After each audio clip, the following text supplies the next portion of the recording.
Hello बच्चों, आज हम देखेंगे गॉस की प्रमेय, जिसे गाउस की प्रमेय भी कहते हैं। तो बच्चों, गॉस की प्रमेय क्या है? किसी बंद पृष्ठ से गुजरने वाला वैद्युत फ्लक्स जो कि होता है फाई ई, उस पृष्ठ पर लगे कुल आवेश होता है क्यू का 1/एप्सिलॉन नॉट गुना होता है।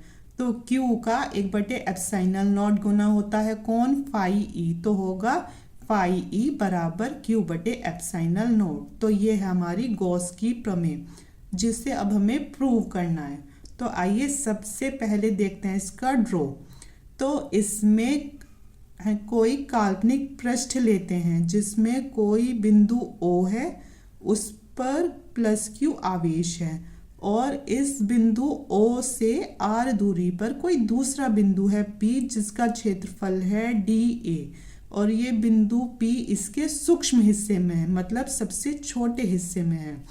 ठीक है, और इसकी तीव्रता है E और क्षेत्रफल है इसका dA, मतलब जो कि आपस में थीटा कोण बना रहे हैं। ठीक है, अब इस dA द्वारा बिंदु O पर अंतरित घन कोण क्या होगा? d ओमेगा होगा। तो आइए अब करते हैं इसे प्रूफ। तो इसे प्रूफ कैसे करेंगे हम? इसे प्रूफ करेंगे, सबसे पहले लिखेंगे हम कि इस प्लस क्यू आवेश के कारण बिंदु P पर तीव्रता, तो उसका फॉर्मूला होता है E बराबर 1/4πε0 गुना Q बटे R स्क्वायर के। ठीक है, ये तो है आपका फर्स्ट स्टेप। अब लिखेंगे कि DA द्वारा बिंदु O पर अंतरित घन कोण जो कि होता है d ओमेगा, तो हमारा d ओमेगा बराबर होता है DA cos theta upon R square के। तो ये है हमारा सेकंड स्टेप। तो आपको ये दोनों याद होने चाहिए जब भी आप इसमें तीसरे स्टेप में इनका मान रख पाओगे। ठीक है, अब आगे देखते हैं हम। तीसरा स्टेप है कि DA से गुजरने वाला वैद्युत फ्लक्स निकालना है आपको, और वो भी किसका? सूक्ष्म हिस्से का। तो सबसे पहले निकालेंगे सूक्ष्म हिस्से का, फिर निकालेंगे संपूर्ण हिस्से का।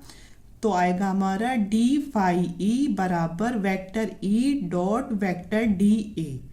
तो बच्चों, जब इनके वेक्टर हटेंगे तो इनकी कोस थीटा से गुना हो जाएगी। ठीक है, तो जैसे ही इनके ये वेक्टर हटेंगे तो यहाँ क्या आ जाएगा? तो यहाँ आ जाएगा कोस थीटा। तो होगा हमारा d फाई ई बराबर E into DA cos theta के। अब हमें यहाँ क्या दिख रहा है? E, और हमारे जो फर्स्ट स्टेप में E का मान हमें था पता, तो E की जगह इसको रख दो। तो E की जगह आ गया 1/4πε0 गुना Q बटे R स्क्वायर, और ये ऐसे ही आ गया। ठीक है, DA कोस थीटा। अब हम आगे करते हैं। तो अब आपको सेकेंड स्टेप में दिख रहा है DA cos theta upon R square, तो इसे अलग लिख लो, है ना, ब्रैकेट में, कि इसकी जगह फिर आप क्या रख सको? इसकी जगह आप फिर d ओमेगा को रख दो। तो आएगा हमारा d फाई ई बराबर Q बटे 4πε0, और इसे अलग कर दिया कि DA cos theta upon R square. अब इसकी जगह हमने क्या रख दिया? इसकी जगह हमने d ओमेगा को रख दिया। तो आ गया हमारा d फाई ई बराबर Q बटे 4πε0 और गुना d ओमेगा। तो बच्चों, ये तो था सूक्ष्म के लिए।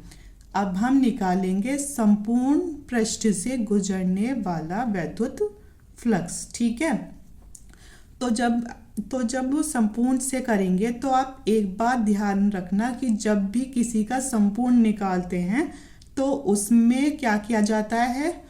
तो उसमें हम करते हैं समाकलन। तो अब जब संपूर्ण के लिए कर रहे हैं तो ये d तो हटेगा, तो ये क्या आ गया? संपूर्ण आ गया। तो आएगा हमारा फाई ई बराबर Q बटे 4πε0, और गुना जो ये d ओमेगा था इसका क्या किया? समाकलन। तो बच्चों, आपको पता होना चाहिए कि d ओमेगा का समाकलन होता है 4π, तो इसके समाकलन की जगह हमने क्या रख दिया? 4π। अब इस 4π से ये 4π हट गया, तो हमारा आ गया फाई ई बराबर Q बटे एप्सिलॉन नॉट। इसे ही हमें प्रूव करना था। तो बच्चों ये है हमारी गॉस की प्रमेय।